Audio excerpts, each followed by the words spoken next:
Hello বন্ধুরা, উপহার পেতে সবার ভালো লাগে আর আমারও অনেক ভালো লাগে। কিন্তু এই উপহারটা ছিল বিদায়ের উপহার। হ্যাঁ বন্ধুরা, আজকে আমার এক সহপাঠী সহযোদ্ধা যার বিদায় ছিল, আর সেই আজকে এই বিদায় অনুষ্ঠানে সে আমাকে একটি উপহার দিয়েছে।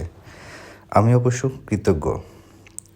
আজকের এই দিনে আমরা সবাই ব্যথিত, কারণ সে দীর্ঘদিন প্রায় 8 মাসের মতো সে আমাদের সাথে কর্মরত ছিল।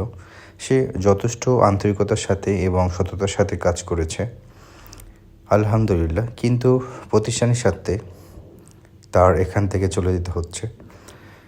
তো এই জন্য সবাই আমরা একসাথে হই, একত্রিত হই এবং সবাই এখানে কিছু কথা বলি। বিদায় মানেই কষ্টের। বিদায় শব্দটা অনেক কষ্টের, যা আসলে বলে বোঝানো যাবে না। বিদায়, অপেক্ষা। তো আমরা চাই সে যেন আগামীতে যেখানেই থাকবে, যে প্রতিষ্ঠানেই থাকবে, সেখানে যেন অবশ্যই অনেক ভালো কাজ করে, অবশ্যই যেন সেই প্রতিষ্ঠান উজ্জ্বল করে,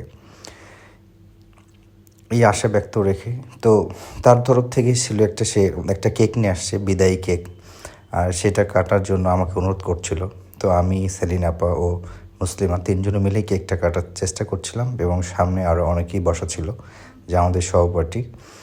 তো আজকে সত্যি বিদায় শব্দটা খুব কষ্টে ছিল, কিন্তু প্রতিষ্ঠান যেখানে সিদ্ধান্ত নিয়েছে সেখানে আমাদের সবাইকেই মেনে নিতে হবে, কিছু করার নাই।